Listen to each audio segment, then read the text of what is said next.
Hello, and welcome back to Behind the Cues, the podcast where we talk about everything theatre, the backstage chaos, the magic from the audience, and everything else.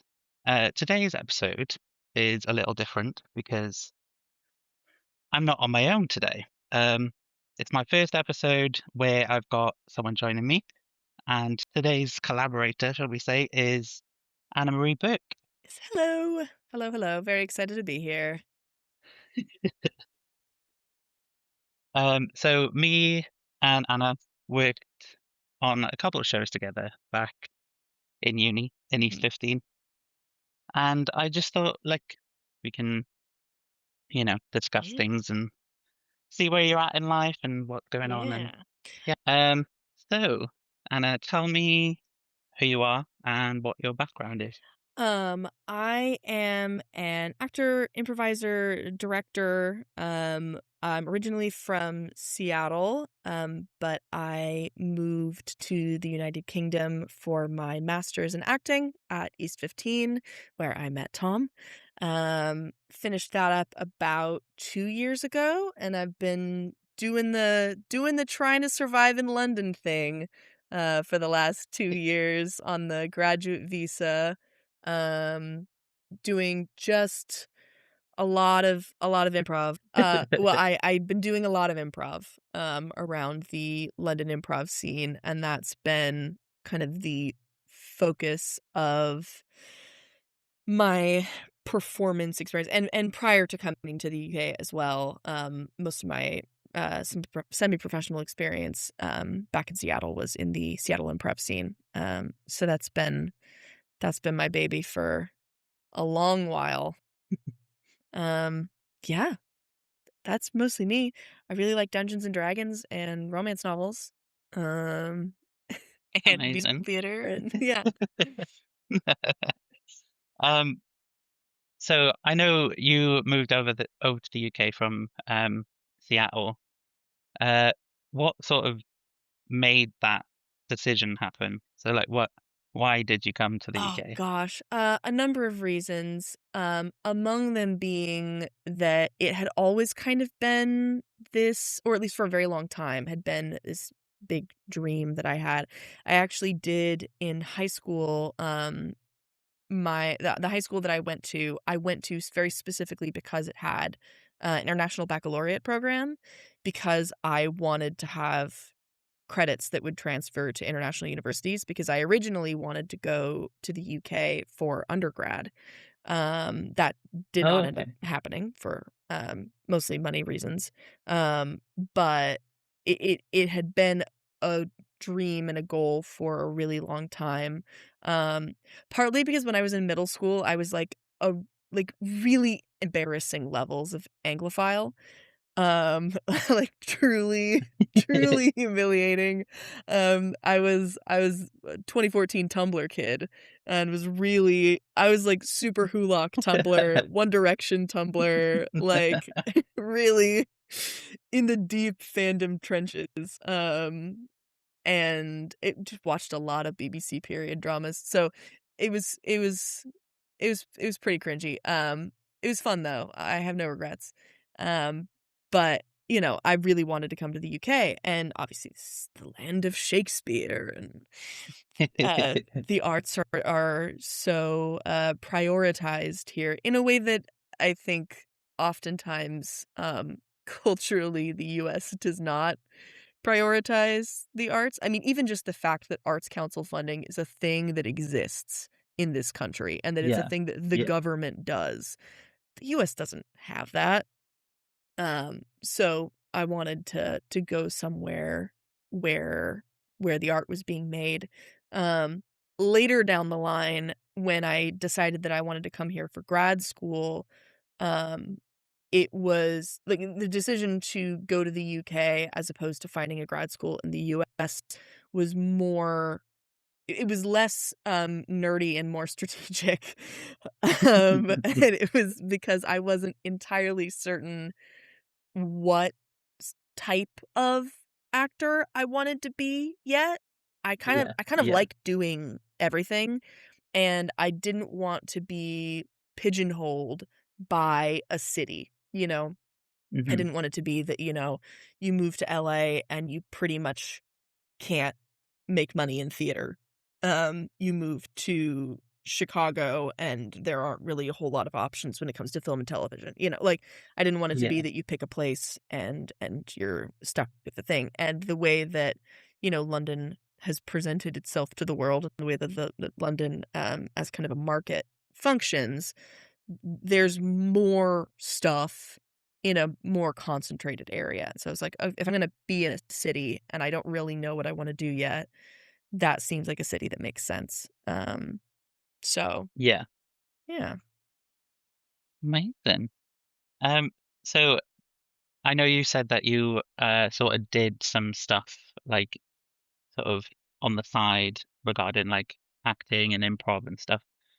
Um, but what actually made you go into the arts? Was it like the love for that, or is it something from school, or Oh, absolutely the love for it. When I was literally like 5 years old, my grandmother, who is a great lover of the arts and a great lover of theater and is the reason that I'm an actor to begin with, and would take me to all these lovely shows. When I was 5 years old, I remember she took me to see Mamma Mia at the Paramount Theater in Seattle, Washington, and we sat, like, in the orchestra, kind of close to the absolutely massive rack of speakers, and it was oh, and the laws in the US regarding sound safety in theaters are not the same as they are here. I saw Phantom of the Opera for the first time on the West End, and I was like, why is it not rattling my spine? Like, what's going on?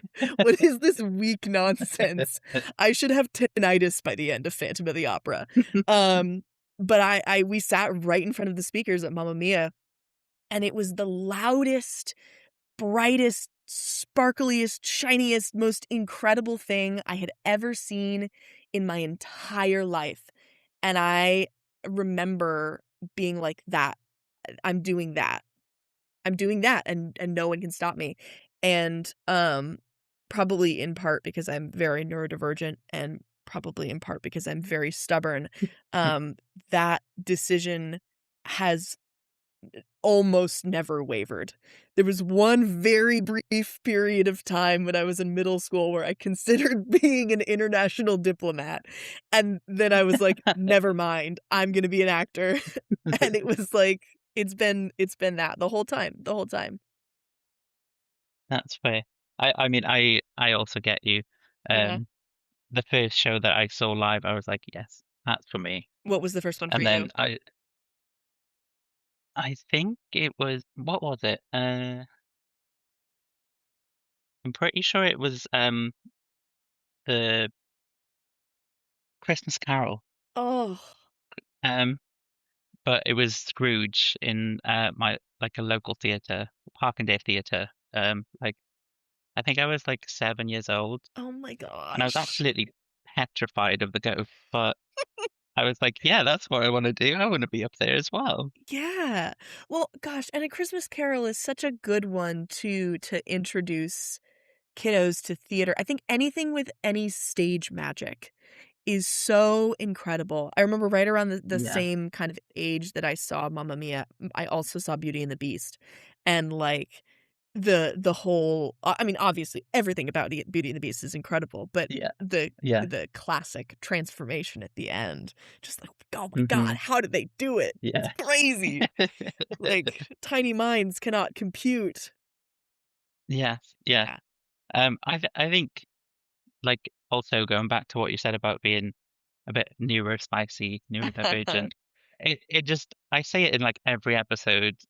Us neurospicy sort of stick together, and I think that's why theatre has started like becoming like a mainstream thing because so many more people are neurodivergent these days. It's like, Yeah. and we just all mingle and create magic, Yeah, which is 1,000%. is great.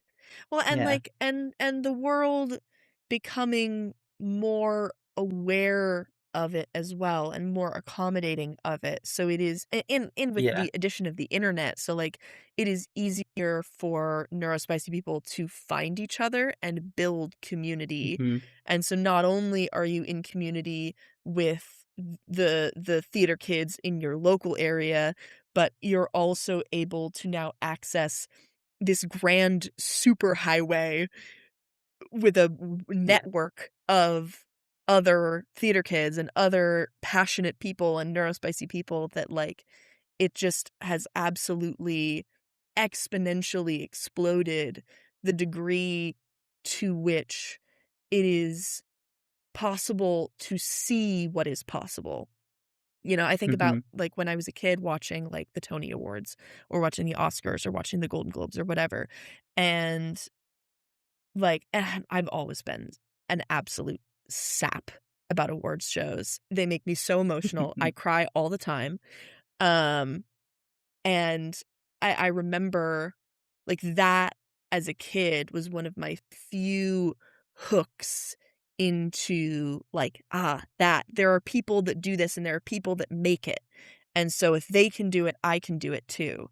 And I think that that's, to a certain degree, you know, for whatever level of credence you give awards shows, I think to a certain degree that's still the case.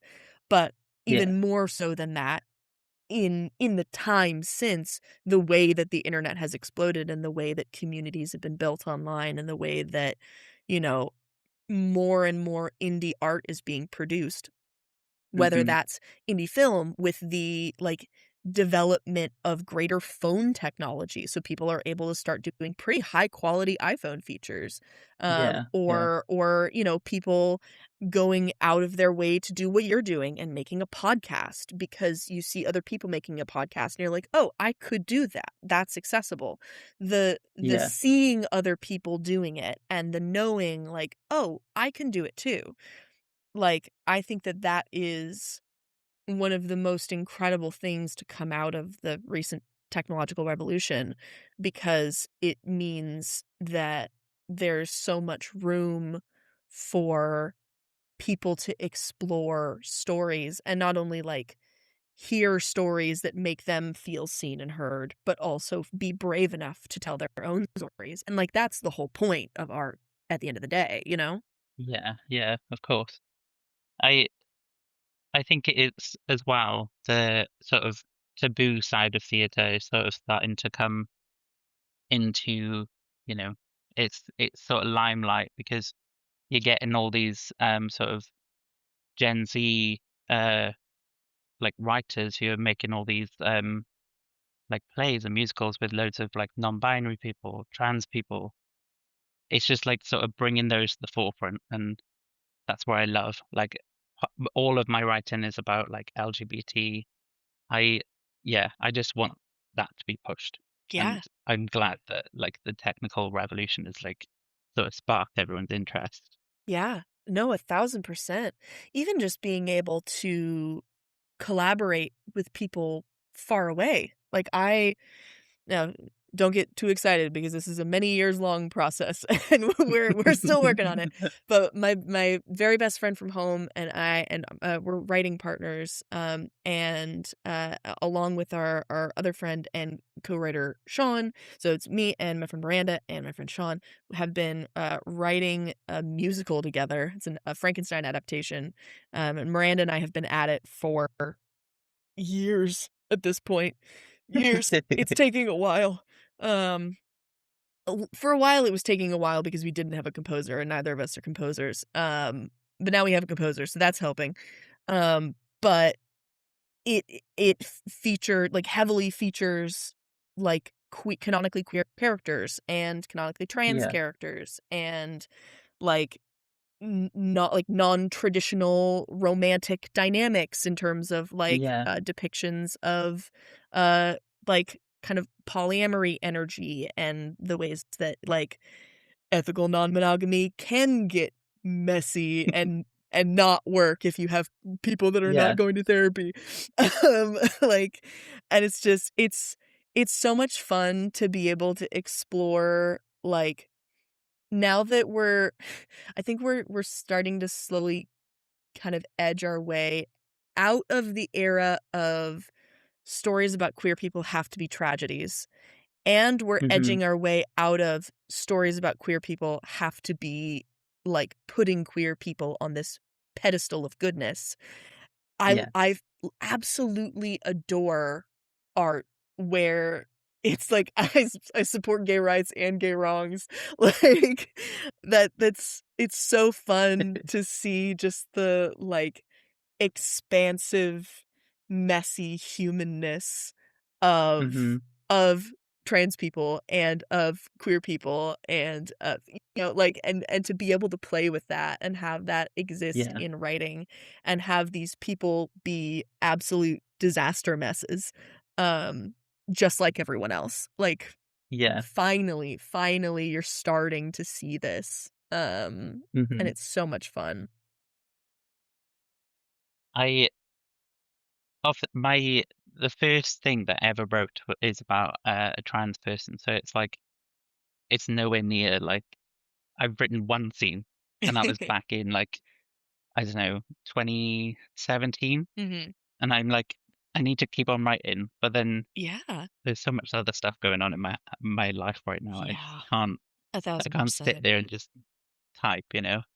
Um, so that's in the works. Is it like Um, a is it a screenplay? Is it a stage play? I would love it to be a stage play. Okay. Um, it's I've talked about it in previous episodes, Mhm, and I think mhm. I sort of nodded towards it when we were in uni together. Yeah. Um, yeah, it follows Xander, a trans individual who has sort of written a diary every Mhm. day of their life. Um, and it like starts off when they were like 5, and then it goes right up to 90 years old. And Oh. each scene is like a milestone. Um, but the scene that I've got written is when they finally take the leap at 18 years old, where they start getting testosterone and Oh. cutting their hair off and becoming like a man, basically. Oh, I love that. Yeah. God, that's so But gorgeous. it would be huge, and that's why I'm sort of putting it off because Yeah. the amount of cast that it would need, and there's kids involved, and then there's like really old people involved, and Yeah. yeah, I mean, I think that, like, I would encourage you to very much keep going in the sense that, like, don't let the scope of it stop you because I guarantee there are people out there that are going to want to help you tell that story, you know? yeah, yeah. And, like, yeah, God, absolutely. That sounds incredible. That sounds so wonderful. Thank you. It's like it obviously it's like kind of in the R&D at the moment. It's sort of like getting all these ideas together and putting them into Yeah. one thing, and it's yeah, Oh, that I don't know. It's just it's exciting, but yeah. things might change and script might change, and it has a different line of way to go, and Yeah. you know. Um, but I've talked about my projects that I'm Oh, currently yeah. working on. Yeah. What are you currently working on apart from the Frankenstein The mismatch? Frankenstein musical that's gonna take me literally years and years and years. Gosh, sometimes I feel like have you seen Tick, Tick, Boom? I'm guessing you have, but have you? Yes, yes, yeah, yeah. Sometimes I feel like not to compare myself to Jonathan Larson because that feels egotistical, but I feel the feeling of, like, the fact that he worked on this same project for 8 years, um, only to have it just kind of be like, "Okay, and now you're done, write the next one." Like, I'm just, like, waiting for that to hit, that we, like, Yeah. pour all of our heart and soul into this project for years and years and years, and we get, like, one staged reading of it, and then we're like, "Congratulations, you wrote a musical. Write another one." I'll go, "Well, shit. Okay." Um, yes, other than that, other projects, big project that has been my baby for also years, but in a different way, um, is, Sophie, who you also know from East 15, Sophie Ash, and I started an improv company called Cryptids Improvisational Theater. And for the last 2 summers, we have been producing a show called Fiasco, which is an adaptation of the tabletop role-playing game of the same name by Bully Pulpit Games. Shout out to Jason Morningstar, very nice man, very chill over email. But it is the game itself is designed to be, you sit around a table with your friends, and the game is a GM-less game. We've kind of shifted and adjusted for performance, so we have a more of a narrator role that we add in, but it's designed to be a 2-act story or 2-act play in the style of a Coen Brothers movie. Okay. And you have a variety of what are called play sets, where it's like pre-written kind of genre settings with a bunch of different Mhm. suggestions of relationships and needs, and the game has locations and objects as well. And you roll dice to determine which of those things get assigned to pairings of people. So you're not getting like a given suggestion for any one individual. You're getting a suggestion of a relationship between 2 people, and then based on the relationships that you have on your right and on your left, that's what then determines the character that you play. Um, and, uh, Back in Seattle, I had a couple of friends of mine who are big, big board game TTRPG nerds, who I absolutely love to death, Jonathan Dichter and Lindsay Krasen, who adapted the game for performance format, and I did 2 seasons of the show there in its kind of early iterations.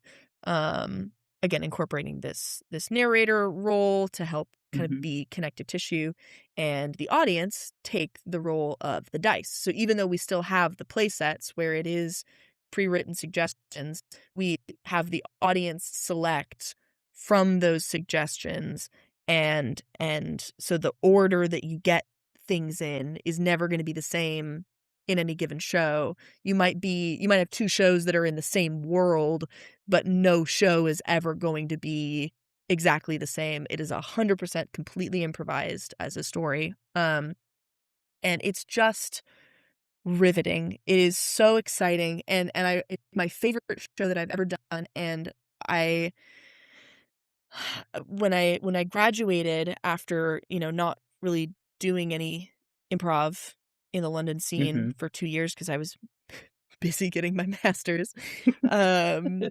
I was itchy and I missed it, and, it had been a while since I'd done the improv, and I did a couple short form improv comedy scratch nights here and there, but ultimately ended up kicking Sophie, and we both realized that we were very aligned in terms of the style of improv that we preferred to make, which is Mhm. not necessarily comedy. So Fiasco is not improv comedy. Fiasco is improvised theater, and we have a fight director on board, Cristiano Benvenati, who also is a East 15 alum.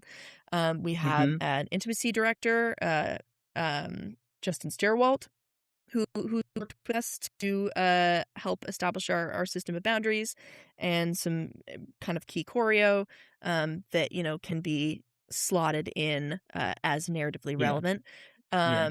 And so we are able to go places and we have extensive conversations about content and boundaries as well with the cast. Fiasco is a closed cast show. It's not like a lot of other Yeah. improv shows where people can kind of hop in and guest star and whatever.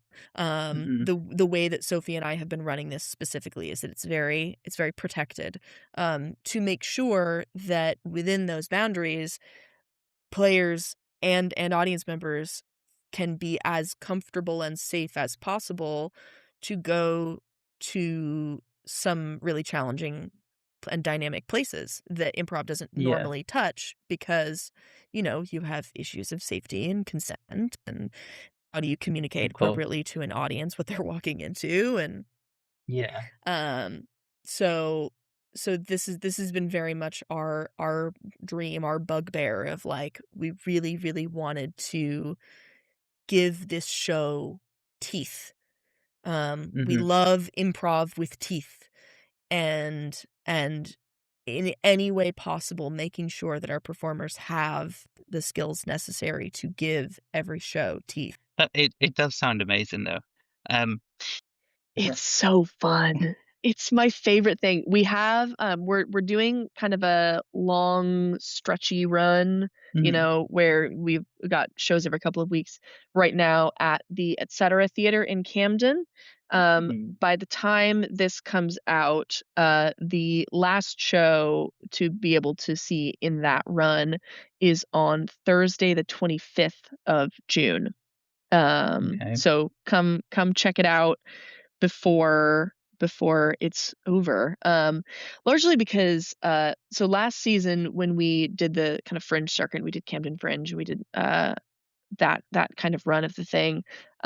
We did kind of a condensed 50-minute situation, which was a truncated version of it from what I'd done back in the States, which was a full 2 acts.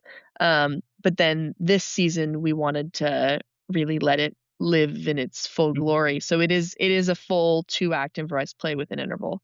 Um, I guess 90 minutes, baby. I guess it's like there's like an infinite number of ways that it can go. Yeah. Like you could do this for like another like 4 years and it still probably will Oh, be the same show over and over again.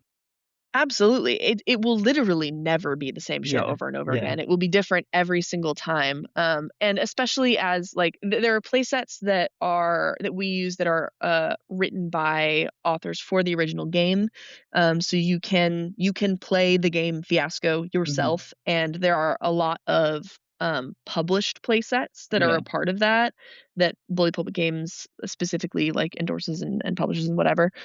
There's also ones that like that fans of the game have written and put online for people to use for free, Yeah. because Bully Public Games has like a Creative Commons, like it's on their website. If you want the specific legalities of it, on their website they have the rules for how to make your own Fiasco Yeah. playset and how to make your own Fiasco content.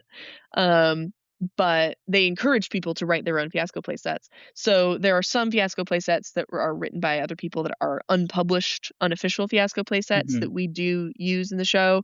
And then there are a couple that we use in the show that some of the members of our cast have written as well.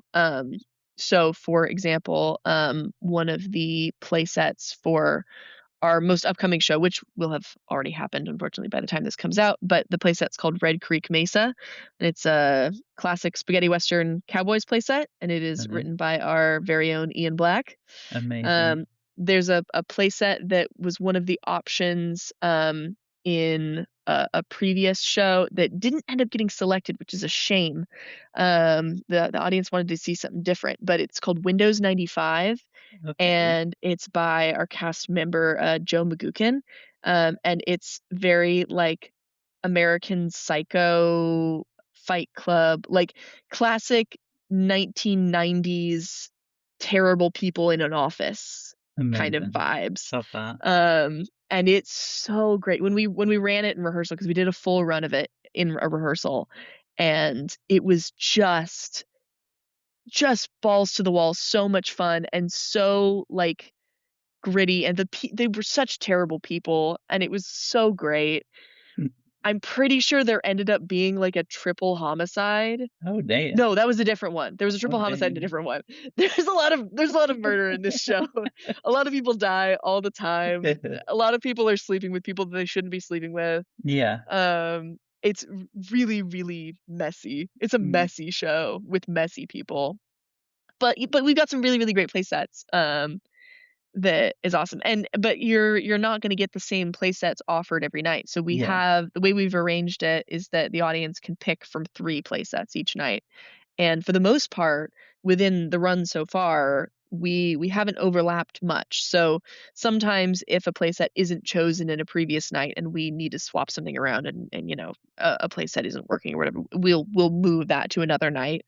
Um, and there's a couple chances to see it. But for the most part, the way we've organized the run, you've got like 1, maybe 2 chances if Yeah. you really want a playset, um, to vie for that specific playset.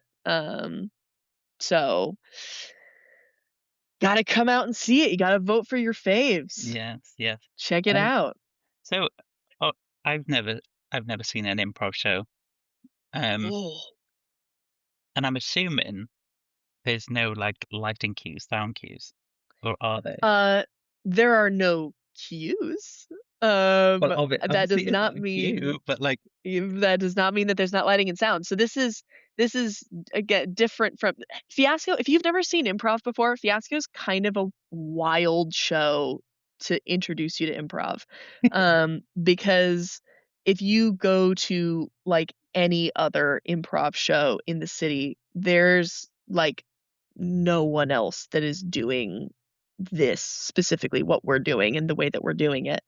Um, it's a very stylized version of improv. It's very theatrical improv. There are some companies that are trying to bring theatrical improv to the forefront. In particular, there's a company called The Pretend Company, run by a guy mhm, named Chris Mead, who is really trying to push for the furthering of theatrical improv within the London improv scene. If you want to see more of that, check out Pretend Night. It is the third Friday of every month. Hopefully, we're hoping to get a slot for Fiasco actually in Pretend okay, Night at some point in the coming months. It will not be the full 2-act yeah, version of the yeah, show, but it will be a version of Fiasco to kind of be up there for that.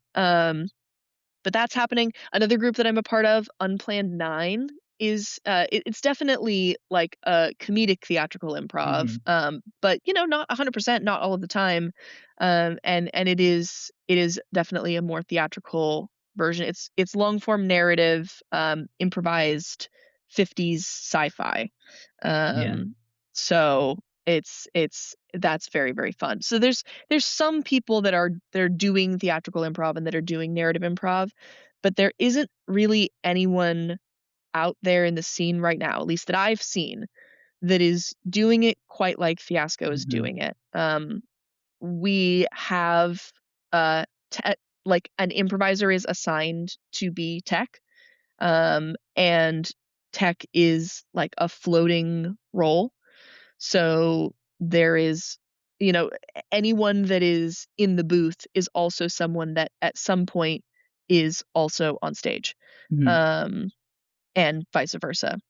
Because, especially with it being a show where, in traditional improv comedy or in traditional long form improv, to sweep a scene, to end a scene, you might tag people out yeah, by like tapping them on the shoulder, or you might the classic run across the front of the stage, full stage sweep, to show the audience that the scene is over.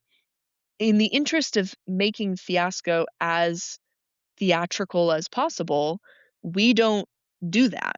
The mhm, only person that can end scenes and move on to the next one is the tech booth. And so we have the only people that run lights are also our small cohort of, we call them readers, because we've created this kind of framed tale around the narration role. And so all of these stories, the show is called Fiasco and Improvised Archive, because all of these stories are happening within this vast archive of tales, that you could potentially experience. And every show, the archive welcomes a special guest reader who is an expert in the particular story that's being told that night.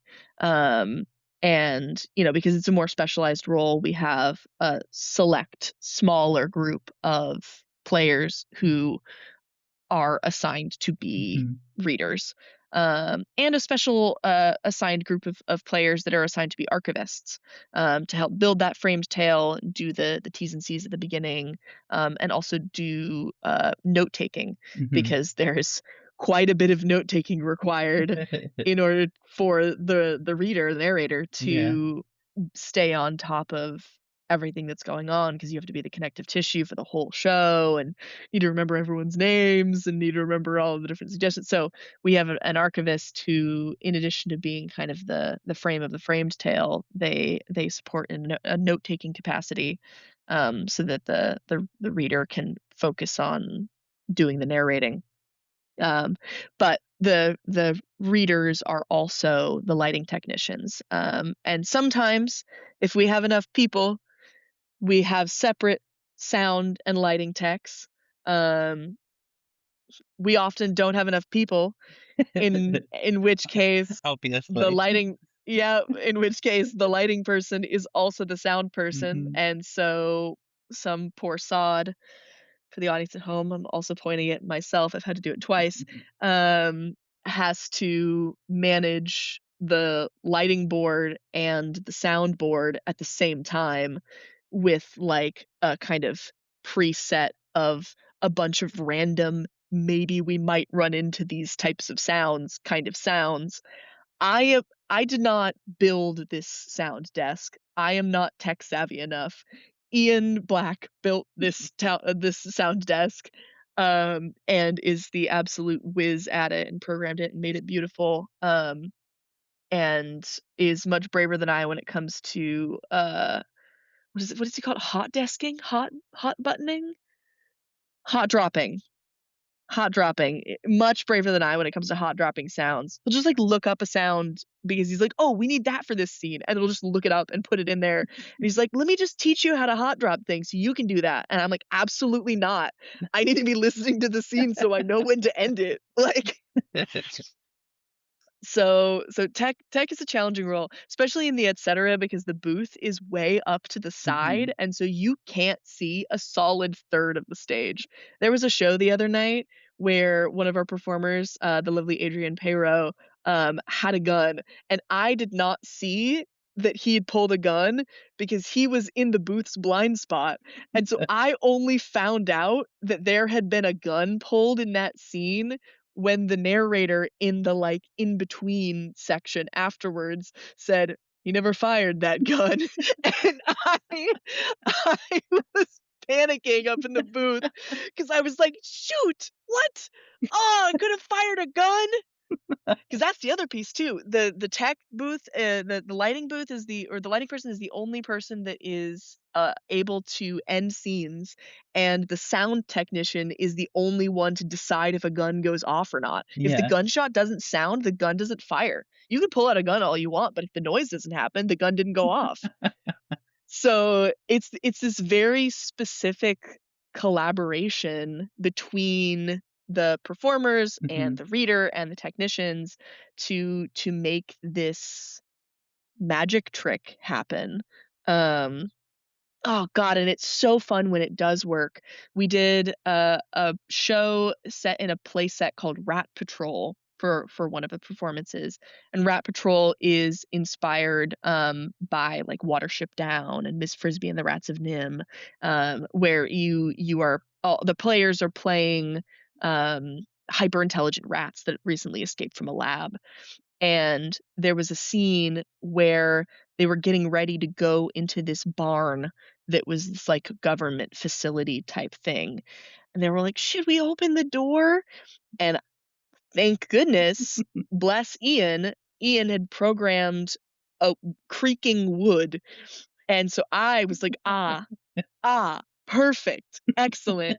And I, just as they like put their hand out, was able to press the creaking wood sound, and so it sounded like they had opened a barn door, and I watched all of them on stage like react in shock and surprise as though they had somehow done some magic button, and they were all freaking out afterwards. They were like, couldn't believe it, we said it and then it happened, it was crazy.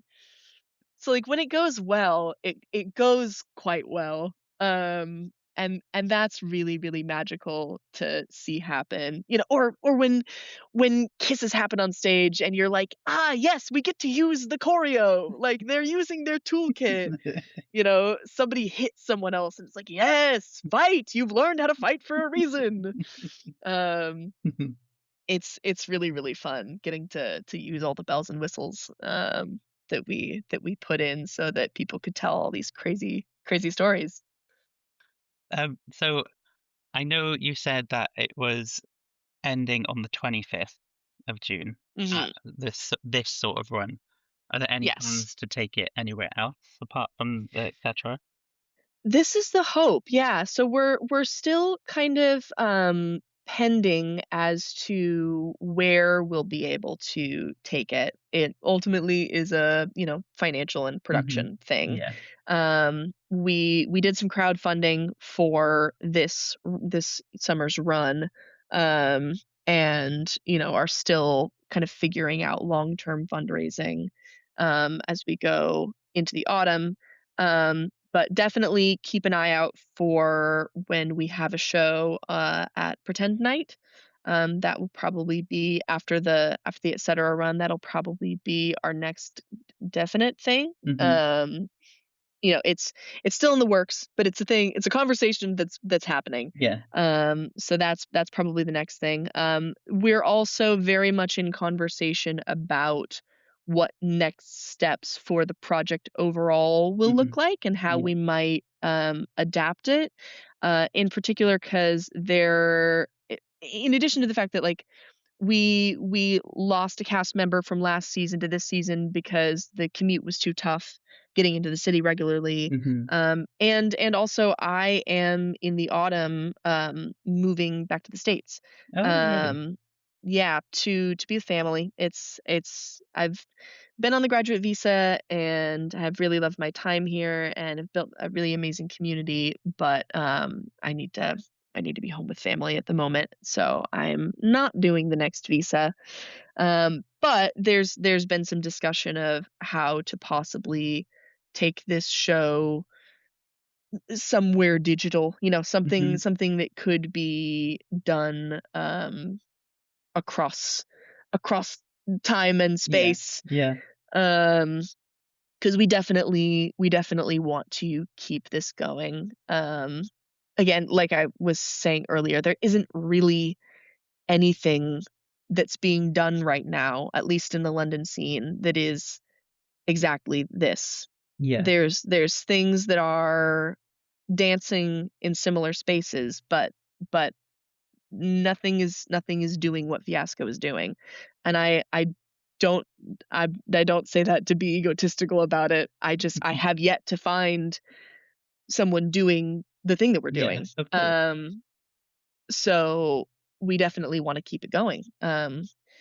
This is the soapbox that I have been on since I was probably 16, 17, and I first started doing improv, is that Yeah. improv can and should be all of the things that scripted theater can and it can be and is, just without a script. Mhm. Like, given the right tools, improv can and should be everything. Yeah, Everything. of course, yeah. Um, so definitely we're keeping it going. We're just figuring out what the next steps are for Yeah. that. There's also a possibility of you, when you said taking it online in some way, Mhm. in doing it through podcast form. I don't know how that would work, but Yeah. it's sort of be like a radio play, but Yeah. episode Yeah. wise. Do you know what I mean? Absolutely. 1,000%. 1,000%. Um, it would be very cool as well to, as and when possible, kind of if podcast were to take off in any way, having the live show be Mhm. like, this is the play. You've Yeah. seen the radio play. Now this is like a full play Yeah. that you get to see, and you get to see improv in its full power. And so yeah, it's very exciting. It's very exciting looking ahead to the future of this thing. It sounds so exciting. And hopefully, fingers crossed, one day I will, you know, come and see a run of it or at least one Yeah. show, at least improv. Yes, we'll make you see at least some improv. If you would like to see me do improv in the city while I am here, because I'm not leaving until about September. But I also perform more frequently with Burn the Script improv comedy. Hmm. That is my other main hub. Um, and then again with Unplanned 9. But yeah, frequently with Burn the Script. Follow Burn the Script on Instagram, TikTok, everything, everywhere. There's a bunch of us, and we're doing some fun and interesting stuff. It's been really, really amazing to get involved like properly in the London improv scene and make such lovely friends, like truly friends for life with Burn the Script and with Unplanned 9. Like these people are my family, and it's so incredible to have friends that you can like talk shop with, and that are interested in making the same kind of art that you are. And like I think something that's really fun about Burn the Script especially is that even though we are an improv comedy group, everyone in the group is invested in making good, like, theatrical improv. Like everyone cares about the art of it, and everyone is consistently working to get better. We do a lot of extra coaching. We do a lot of like cross what's the word I'm looking for? Like cross medium coaching. So we recently have done some coaching with a clown prov group called the Super Malts. Carlos and Fred, they're delights. And so like incorporating the tools of clown into the work that we do. We do a lot of cross training within our own specializations, because each of the members of the group, we all have our own approach and our own background that we bring to stuff. So we'll take turns leading rehearsals and workshops for each other to like skill share. It's just such a lovely environment to be growing and blossoming in, and like building community and building a skill set. And we perform quite a bit around the city, so come see Burn the Script. We'd love to see you. Yes, I will also tag them on my post on Instagram as well. Yes, please do. Yeah, Burn the Script on Instagram, Unplanned 9 Improv on Instagram, Cryptids Improv on Instagram. Yes, I have made a note of all three. Excellent. Yes. So what is your number one pet peeve of theatre? Oh my God. Not to bring it immediately back to improv, but it drives me up the absolute wall when people like assume that improv is comedy. And I get why. I get it. I'm not like I'm annoyed but not offended, if that makes sense. You know? Like it makes a lot of sense that people would assume that improv is comedy just based on its current rep, you know. There's But a lot of like TV things that sort of have made improv comedy. Yes, exactly. I mean, from Whose Line Is It Anyway to Dropout to I mean, even SNL, the fact that so many of the like original core SNL cast were old school Second City, and like original IO Improv Olympic, you know, old school Chicago and New York improvisers, and then the fact that the kind of second big improv boom with the era of Tina Fey and Amy Poehler, you know, you had the big boom of UCB New York, with Amy Poehler like hugely leading the charge with that, and you had Chris Gethard and Matt Besser and just that whole cadre of people that then have become incredible comedy writers. And there's a reason that they're incredible comedy writers, and improv largely, in addition to them being geniuses, but like improv is largely the reason, because it's an incredible comedy writing tool, especially, you know, when you're using it in the style of improv that UCB, that for those that are not familiar, the Upright Citizens Brigade Theater originally in New York. They also have a big hub in LA now, and UCBLA is a major incubator for a lot of like you see on Dropout now, Yeah. if Yeah. people are familiar with Dropout. So there's a lot. It's really cool to see that there's a lot of improvisers getting work right now Hmm. in a way that, usually improv is a thing that you don't make money doing, but for once, Dropout has created an environment where a lot of improvisers are getting work, Yeah. which is really, really neat. I mean, I think about the fact that Dropout just did a For Your Consideration event for the Emmys, nominating both Game Changer and Very Important People. And the fact that Vic Michaelis, who's the host of Very Important People, is getting a lot of like short film work and is getting Yeah. TV work. And like, it's so exciting and cool to see improvisers getting paid to do improv. But it makes a lot of sense Hmm. that a lot of that skews comedy. Yeah. I think the one avenue in kind of popularized improv spaces that is slowly starting to edge its way out of that Hmm. um, is in the D&D actual play space.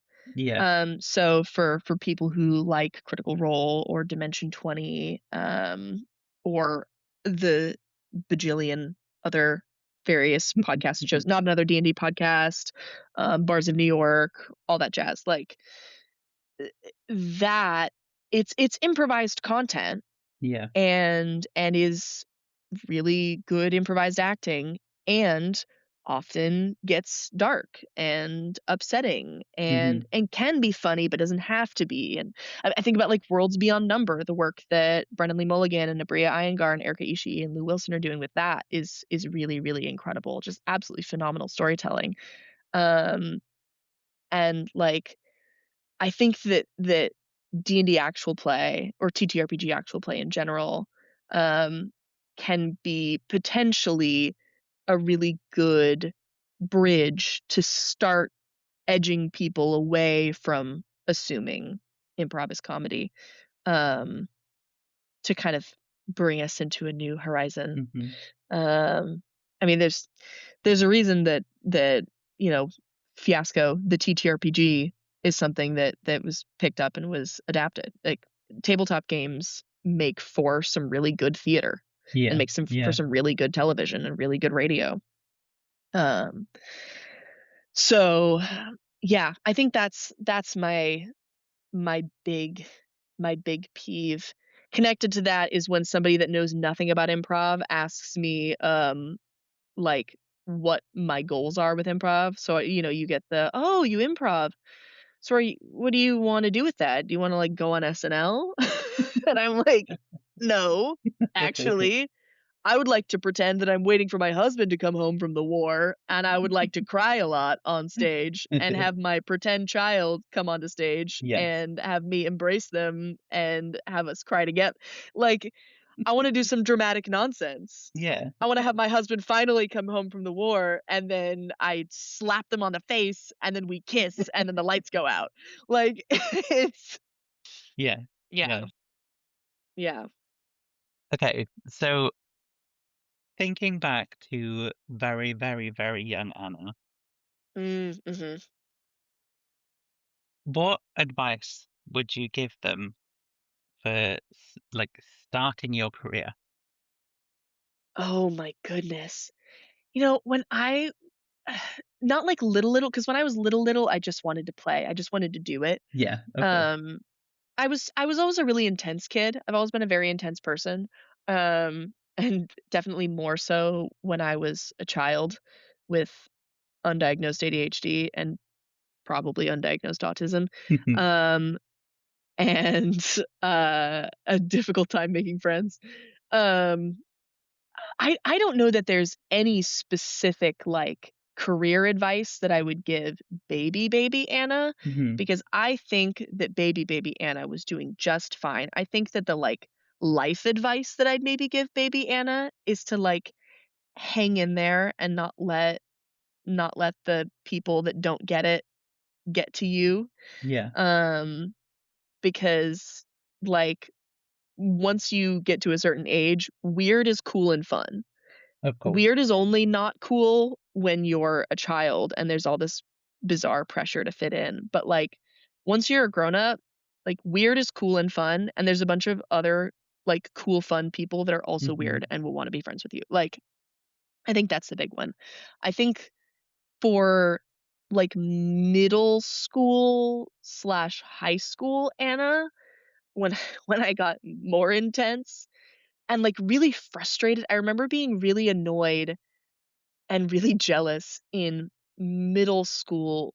I can't remember what year it was, but the year that Haley Steinfeld won the Oscar for True Grit, I remember being really jealous and frustrated because she was younger than me and already had an Oscar. And I was like, oh, I was like mad at my parents Yeah. for not like supporting my dream more and not putting me out for auditions. In retrospect, I'm glad that they did not make me a child actor. I don't think that that's particularly healthy No, as far as definitely life not. paths go. There are ways to do it. If your kiddo is really, really passionate and they really Yeah. want to do it, there are ways to protect children and also let them be actors. But I don't think that my parents were necessarily equipped for that, nor do I blame them for not being equipped. I think they made a good parenting choice in not having me be a child actor. But I think that the advice that I would pass on to child Anna um, is just like the thing that will happen in its own time. And if it's not happening right now, it's because it's not time yet. Yeah. Um, I think I was like 14 or 15 when I saw the movie Under the Tuscan Sun for the first time, which is one of my favorite movies of all time. I highly recommend it if you have not seen it. But the kind of central theme, the central lesson of this movie, I'm not going to go too deep into it because I don't want to spoil it if anyone hasn't seen it. But the central lesson of this movie is whatever you manifest for your life, whatever you want, truly want, badly enough, will happen. It will. And you can trust that it will happen. You just have to be prepared for it to look different than you expect it will look. And I remember watching that movie and it blew my brain. It blew my mind so hard, and it has very much become like a guiding star for me in my career and has helped me a lot with being patient, even though I am not by nature a particularly patient person. Yeah. And you know, I've found to whatever degree it's possible for me to be at peace about this. I have found immense amounts of peace in in this advice. So that's something that I would very much pass along is like, hey, if it's not time yet, it's not time yet. That doesn't mean that it's never going to happen. You have to be ready. You have to keep working. Yeah. And if you keep working and you want it badly enough and you are willing to work for it, it will happen when it's time. Yeah. That is some amazing advice. I can get behind the manifesting thing. Constantly Yeah. manifesting everything in my life. Constantly. Oh yes. Oh yes. Um, yeah. Is there anything that you wanted to say in this podcast, but you haven't got around to it yet? Oh gosh. I mean, I'm particularly grateful and honored to be your first, to be the guinea pig. I have been having so much fun. Good. I could chat about theater with you for hours. Well, there's obviously we can have you back on any time. I'm Would more love than happy that. to have you back. Oh Hopefully gosh. without technical difficulties next time. Yes. Yes, I'll make sure that my laptop is fully plugged in for a whole day ahead of time. I'll make sure No weird internet. my laptop is like fully up to date because it just doesn't want to work, so I'm on my phone. Um, Oh my gosh. Yeah. No, I would love to come back. We'll have to like talk theater theory or something. We'll have to do some yeah, text yeah, analysis. of We'll course, chat. yeah. I love this stuff. So Anna, where can people find you on social media to get updates on what you're doing right now, Yes, life so experience stuff? I I am to the degree that I can force myself, I am on Instagram. Uh it's Annamarie Acts, ACTS at the end of that. Um I am also you if while I'm here in London and still performing with my groups here, you can also follow me or follow my improv groups, Unplanned 9 Improv, Burn the Script Improv, and Cryptids Improv. Um, but yeah, absolutely. Anyone wants to talk theater, drop me a line, slide into my DMs. We'll chat. I love talking about this stuff. Um, but as usual, if you want to find me, you can find me at Tom Does Theatre, both on Instagram and TikTok. But yeah, it was amazing to have you on. I'm excited for what this next journey will be because that sounds Thank really you. excited for you. Uh, Yeah. and also, it's really nice to see family sometimes, even if it's, not Yes. what your plan was to begin with. But yeah, Yeah. life Yeah. changes. Absolutely. I'm excited to see what the next thing is. Going to be in Seattle for a little bit and then the plan is to hopefully save up some money and then move down to Los Angeles. So, if Hmm. there's any folks, any listeners that are down in Los Angeles or honestly anyone that's in Seattle and wants to get connected, I'm going to be in Seattle for a bit. Let me know. We'll meet up. Stunning. Um, any last comments? I don't What's think your so other than what's you're a your delight. what's your sort of memento, your like sort of catchphrase? My catchphrase? Oh my god. I mean, I don't really have a goodbye catchphrase. I like I say the word dog a lot, largely because I went to the University of Washington and our mascot is the Huskies. And so, you see other University of Washington Huskies, you go dogs, but it's dogs with a W.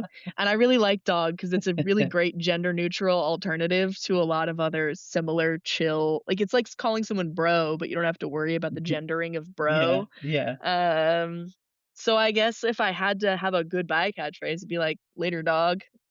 It's very, Brilliant. very Seattle of me. Later dog. All right, so you've been listening to Behind the Cues, the podcast where we delve into everything theatre. Today we've had Anna on, and they have been amazing. But I will see you all in the next one. And yeah, bye, dog. Later dog.